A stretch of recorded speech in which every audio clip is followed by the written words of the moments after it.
Middle east की जंग एक ऐसे मोड़ पर पहुंच गई है जहां से वापसी का रास्ता धुंधला है। ईरान ने इजराइल के हाइफा ऑयल रिफाइनरी और तेल अवीव पर अपनी सबसे घातक सॉलिड फ्यूल मिसाइलों से हमला किया है। लेकिन क्या आप जानते हैं कि ये सॉलिड फ्यूल मिसाइलें क्या होती हैं और इन्हें दुनिया के सबसे आधुनिक एयर डिफेंस सिस्टम के लिए भी रोकना लगभग नामुमकिन है। ये मिसाइलें दुश्मन के लिए कितनी खतरनाक है, कैसे काम करती हैं, आपको इस वीडियो में बताते हैं। सबसे पहले समझते हैं सॉलिड फ्यूल मिसाइल आखिर होती क्या है।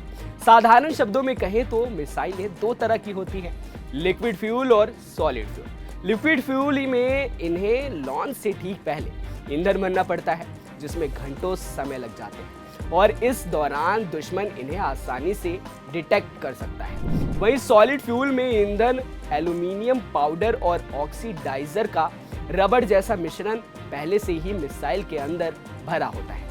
ये एक रेडी टू फायर तकनीक है, लेकिन ये काम कैसे करती है? दरअसल जब इग्नाइटर ऑन होता है तो प्रोपेलेंट की सतह पर जलना शुरू होता है। ऑक्सीजन और फ्यूल मिलकर 5000 डिग्री फ़ारेनहाइट से ज़्यादा तापमान पैदा करते हैं, जो थ्रस्ट क्रिएट करता है और मिसाइल को लिफ्ट देता है। इसमें कोई लिक्विड फ्यूल नहीं, इसलिए ये सॉलिड रॉकेट मोटर कहलाती है। ईरान के रेवोल्यूशनरी गार्ड यानी IRGC ने इस हमले में अपनी नई जनरेशन की खैबर शेकन मिसाइलों का इस्तेमाल किया है। इसकी 3 बड़ी खूबियां इसे दुश्मन का काल बनाती है। पलक झपकते लॉन्च। इसे लॉन्च करने में तैयारी का समय ना के बराबर लगता है, जिससे दुश्मन को संभलने का मौका नहीं मिलता। बेमिसाल रफ्तार। ये मिसाइल ध्वनि की गति से कई गुना तेज चलती है, जिससे इंटरसेप्टर मिसाइलों के लिए इसे पकड़ना बहुत मुश्किल होता है।